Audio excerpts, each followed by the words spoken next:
আমরা অনেক রকমের বাটা করে থাকি। পোস্ত বাটা, বরবটি বাটা, আরও অনেক আছে। আজকে আমি মা ঠাকুমাদের সময়ের এই বাটাটা অনেক বেশি হতো। এখন তো অনেক রকমের বাটা উঠে গেছে। যাই হোক, আমি কবিতা চ্যাটার্জি, আপনারা দেখছেন বাংলা টেস্ট। আজকে আমার রান্নাঘরের রেসিপি তিল বাটা, যেটা অন্য বাটা থেকে সম্পূর্ণ আলাদাভাবে তৈরি হয়েছে। আর দেরি সহ্য হচ্ছে না, তাড়াতাড়ি দেখে নিই রান্নাটা। আসুন আমার সাথে। আমি এখানে 50 গ্রাম তিল নিয়েছি। তিলটাকে ঝেড়ে বেছে পরিষ্কার করে নিয়েছি। এখন একটা কড়াইতে একটু ড্রাই রোস্ট করে নেব। এই যে কড়াই গরম হয়ে গেছে, তিল কড়াইতে আমি দিয়ে দিয়েছি। লো টু মিডিয়াম ফ্লেমে এটাকে রোস্ট করব। যখন তিল থেকে খুব সুন্দর একটা গন্ধ বেরোবে তখন বুঝতে হবে কি তিল রোস্ট হয়ে গেছে। এবার তেলে মেরে কয়েকটা রসুনের কোয়া দিয়েছি আর 3টে কাঁচা লঙ্কা দিয়েছি। ঝাল আপনারা নিজেদের বুঝে দেবেন। রসুনটা দিয়েছি আমি 9-10টা কোয়া আছে এখানে রসুনের। এটা এখন ঠান্ডা হবে, তারপরে এটাকে বেটে নেব। ততক্ষণ আমি তিলটা ঠান্ডা হয়ে গেছে আগে, তো তিলটা আমি আগে বেটে নিচ্ছি। জল দেইনি, তিলটাকে এমনি বেটে নিচ্ছি।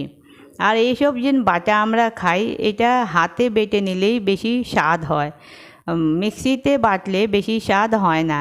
এই দেখুন তিল বাটা হয়ে গেছে, জল একদম লাগেনি এখনও। এখন রসুন আর লঙ্কাটা বেটে নিচ্ছি।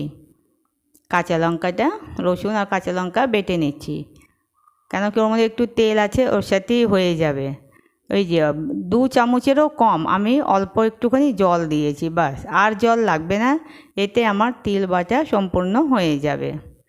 এই যে আমার তিল বাটা হয়ে গেছে, এখন আমি ওই প্লেটটা মেঝে তুলে নেব। এই যে খুব সুন্দরভাবে মিহি করে বেটে নিয়েছি। এখন কড়াইতে একটু তেল দিয়েছি, তেল গরম হয়ে গেছে, ওর মধ্যে কালো জিরে ফোড়ন দিয়েছি। তারপরে এই তিল বাটাটা দিয়ে দিচ্ছি। তিল বাটাটা দিয়ে এখন একটু নেড়ে নেব। লো টু মিডিয়াম ফ্লেমে একটু 2 মিনিটের মতন নাড়াচাড়া করে নেব।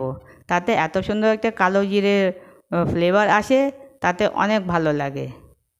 এই যে নামিয়ে নিয়েছি, এখন আমি এর মধ্যে লবণ দিচ্ছি।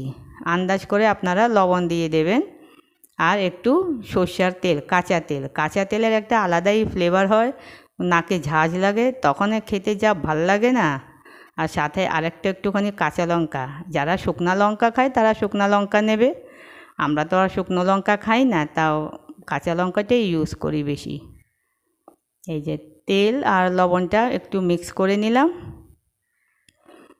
এই যে আমার হয়ে গেছে বাটা রেডি। এই দেখুন, আমি একটা প্লেটে মেঝে সার্ভ করে নিয়েছি। এখন গরম গরম ভাত নিয়ে আমরা বসে পড়বো খেতে।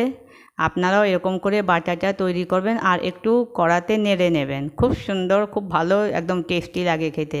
যদি আমার এই রেসিপিটা ভালো লেগে থাকে তাহলে লাইক, শেয়ার আর সাবস্ক্রাইব করার অনুরোধ রইল। Bye bye.